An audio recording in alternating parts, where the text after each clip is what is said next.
Parents बहुत worried होते हैं सिबलिंग राइवलरी को लेके कि एक भाई बहन आपस में कंपैरिजन की वजह से झगड़ते रहते हैं और वो उसको कैसे मैनेज करें।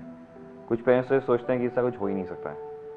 एक्चुअली अगर आप नोटिस करें, हम खुद बच्चों को कंपेयर करने लग जाते हैं कि तुम अरे उसकी तरह खाओ, उसकी तरह बैठो, वो तो चुपचाप बैठा हुआ है, वो अपनी तरह कितनी अच्छी तरीके से पढ़ाई कर रहा है, उसने काम जल्दी ख़त्म कर लिया है। ये छोटी छोटी चीज़ें जो हम एक बच्चे को दूसरे बच्चे से जताते हैं, उसी की वजह से धीरे धीरे वो डेवलप होती हुई सिबलिंग राइवलरी हो जाती है। एक बच्चे को अपने आप को अपने दूसरे भाई या बहन से बेटर प्रूव करने के लिए दौड़ शुरू हो जाती है और वही बाद में हमें ही परेशान करती है। सो नोटिस करिए अब कब कब अपने दोनों बच्चों के बीच में कंपैरिजन कर रहे हैं, छोटे छोटे कंपैरिजन ही। इंटेंशन ठीक होगी, लेकिन फिर भी देखिए कि उन कंपैरिजन का नतीजा सिबलिंग राइवलरी हो जाएगा।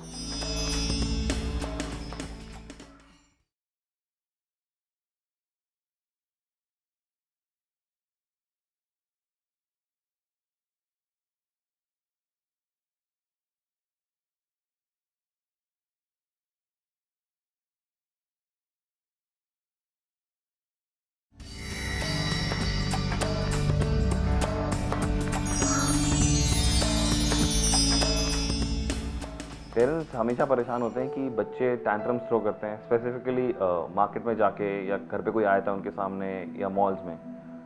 तो नोटिस करिए कि जब वो चीज़ मांगता है और आप पहली बार मना करते हैं और फिर वो अपना टैंट्रम्स थ्रो करता है, लेट जाता है, रोना शुरू कर देता है, चिल्लाने लग जाता है, मानता ही नहीं है, बार बार तंग करता है, और उन सब के बाद हम उसे वो चीज़ लेके दे लेते हैं। इससे एक बहुत क्लियर इंडिकेशन जाता है बच्चे को कि अगर आप सब कुछ ये करोगे, रोना शुरू करोगे और मुझे तंग करोगे और मेरे पीछे पड़ जाओगे, तो मैं वो चीज़ कर दूंगा। तो उसके पास एक सोल्यूशन मिल गया है कि अगर कोई चीज़ लेनी है मुझे, तो ये सब करना पड़ेगा। जब आपका बच्चा कुछ मांग रहा है और आप मना करना चाहते हैं, तो स्टिक बाय इट। उसके टैंट्रम से आपको कोई फ़र्क नहीं पड़ना चाहिए। इस तरीके से जब वो टैंट्रम्स का कोई रिजल्ट नहीं मिलेगा, तो धीरे धीरे वो टैंट्रम्स बंद कर देगा।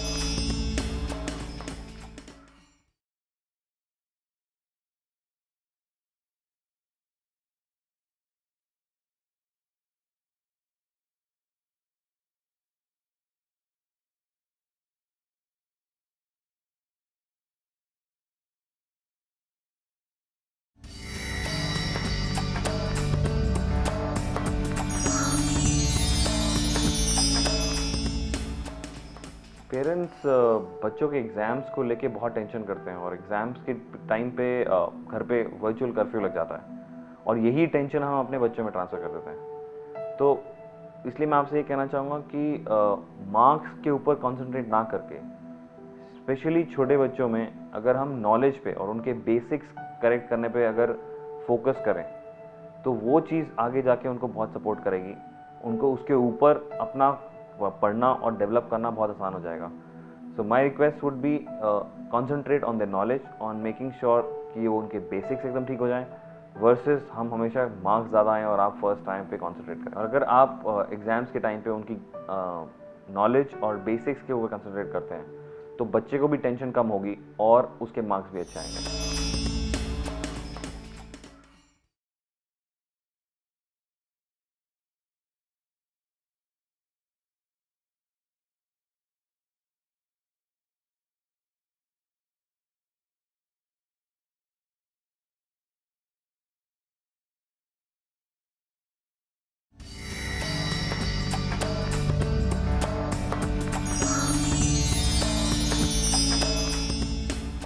हम बच्चों से ये सुन सुन के परेशान हो जाते हैं कि मैम बोर हो रहे हैं, मैं क्या करूं, अब मैं क्या करूं। तो एक बहुत आसान तरीका है, आप बच्चे के साथ 10 मिनट बैठिए एक पेपर और पेन लेके और उनसे पूछिए कि अच्छा आप अकेले या अपने भाई बहन के साथ या अपने फ्रेंड्स के साथ कर क्या सकते हैं, और वो 3 लिस्ट पूरी उनके साथ बैठ के बनाएं जहाँ पे वो बता रहे हैं कि वो क्या क्या कर सकते हैं। जब वो लिस्ट पूरी हो जाए, वही लिस्ट आप अगर बच्चों को दे दें और उनको बोलें कि भैया अब इसके आगे टाइम कब कब कितना करोगे, कब कैसे करोगे, और जब अगर बोर हो रहे होगे तो इस लिस्ट को देखो। उससे ये जो क्वेश्चन है कि मैं बोर हो रहा हूँ, मैं बोर हो रहा हूँ, मैं बोर हो रहा हूँ, एक वो रिजॉल्व हो जाएगा। वो लिस्ट एक्चुअली बच्चे ने खुद बनाई है और उसका बाइन उस लिस्ट के लिए आपसे ज़्यादा होगा। आपको हमेशा इंस्ट्रक्ट नहीं करना पड़ेगा उसको कि अब ये कर ले, अब वो कर ले।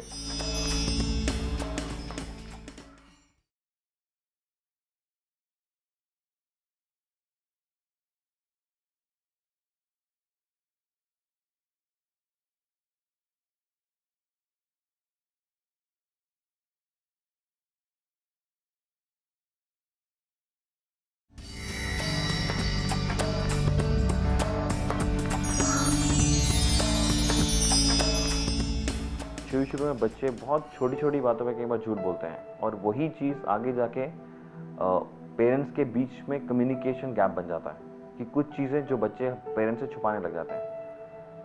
इस चीज़ के लिए आप नोटिस करें कि कब बच्चों ने, जब वो छोटे थे, छोटी-छोटी गलतियों को आपको आके पूरा बता दिया था और आपने किस तरीके से रिएक्ट किया था। अगर आप उस वक़्त उनकी उन गलतियों को सुन के उनको समझाने की बजाय सिर्फ़ ये सुने कि उन्होंने गलती करी है और उनके करेज पे, जो कि वो आपके पास आए और उन्होंने आपको बताया कि उनसे गलती हो गई है, उसको एक्नॉलेज करें, उसको एप्रिशिएट करें, तो उसको ये पता चलेगा कि ये पेरेंट्स के पास हम जा सकते हैं अपनी गलतियां लेके और कुछ भी शेयर कर सकते हैं और हमें डांट या मार नहीं पड़ेगी। और अगर उस टाइम पे आपने उसको डांट दिया या मार दिया, तो आपने बता दिया कि अगली बार कोई गलती हो तो मुझे मत बताना।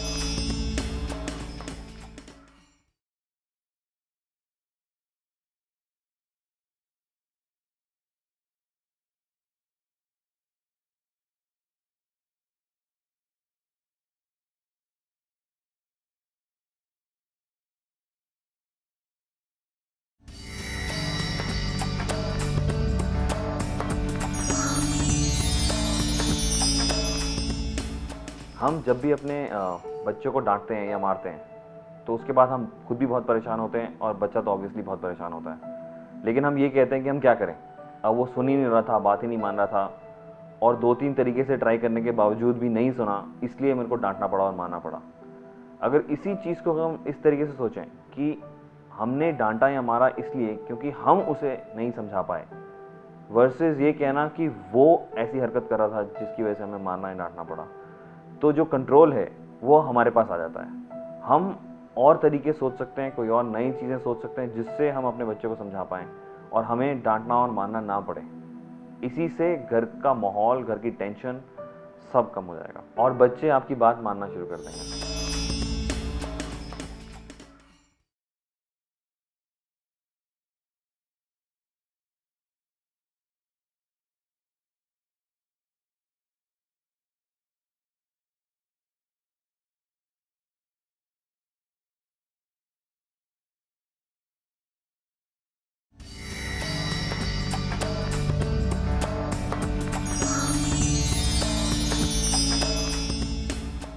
बच्चों का लाइफ की तरफ जो नज़रिया है वो कम्प्लीटली आपके ऊपर डिपेंडेंट है।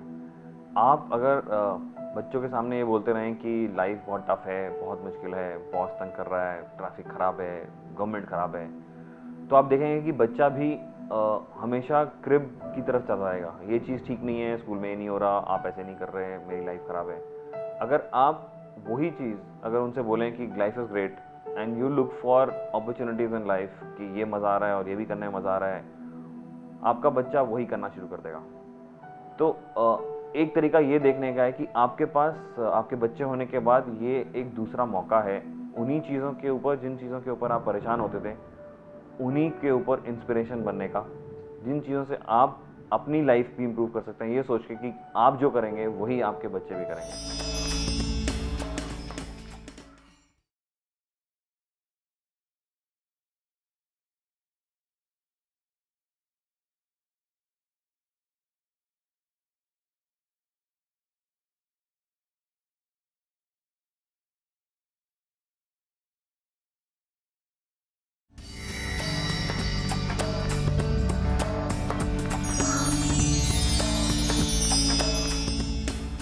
जब हम एक छोटा पौधा लगाते हैं तो उसके आसपास एक फेंस, एक जंगला लगा देते हैं, उसको प्रोटेक्ट करने के लिए कोई जानवर ना खा जाए या कोई पत्थर ना गिर जाए, या तो इसीलिए हम और जब जैसे जैसे वो पौधा बड़ा होता है और उस फेंस को या तो हम पीछे करते रहते हैं और जब वो बड़ा हो जाता है, एक पेड़ बनने लगता है, तो हम उस फेंस को हटा ही देते हैं।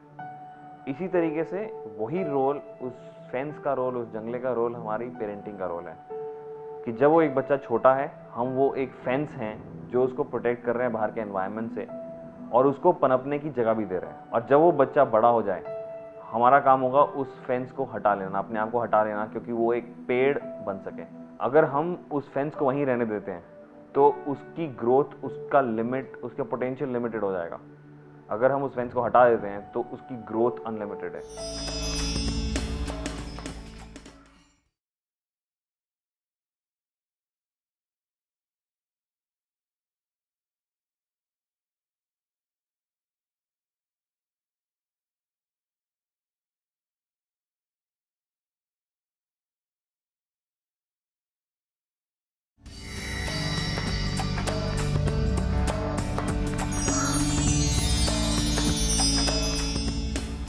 आपने नोटिस किया होगा कि मोस्टली डॉक्टर्स के बच्चे डॉक्टर्स बनते हैं और लॉयर्स के बच्चे लॉयर्स बनते हैं। और ऐसा भी होता है कि हम अगर अपनी लाइफ में अगर लॉयर बनना चाहते हो नहीं बन पाते हैं, तो हम ये एक्सपेक्ट करते हैं कि हमारे बच्चे वो बने, वो वाली जो हमारी इच्छा पूरी नहीं हुई थी उसको पूरा करें।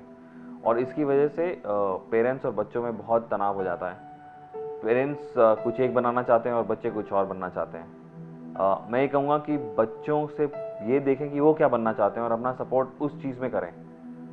जिस चीज़ में भी वो फील्ड में जाना चाहें, अगर उस चीज़ में ही वो सक्सेसफुल हों, that is more important than वो लॉयर बने और एक अनसक्सेसफुल रह जाएं और लाइफ में टेंशन रह जाए। सो avoid fulfilling your expectations through them.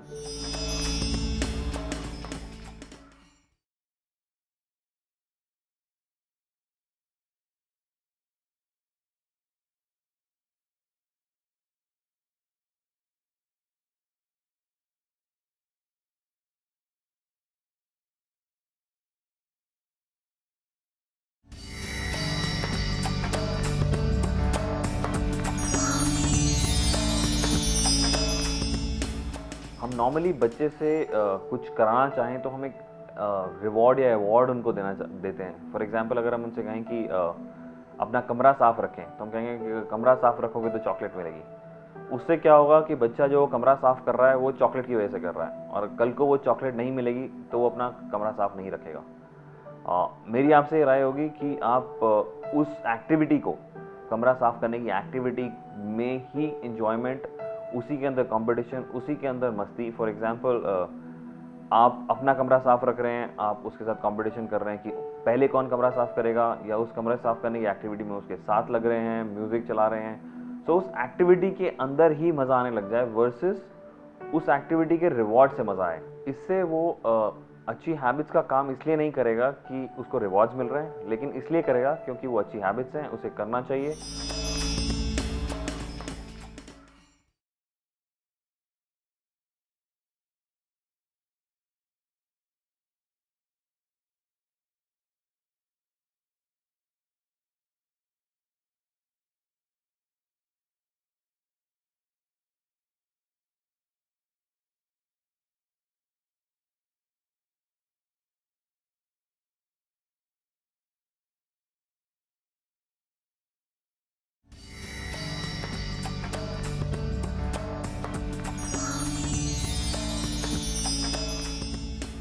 Husband wife जब झगड़ते हैं या बहस होती है बीच में, तो आपने बहुत बार सुना होगा कि लोग कहते हैं कि बच्चों के सामने झगड़े नहीं है, बच्चों के सामने बहस मत करिए।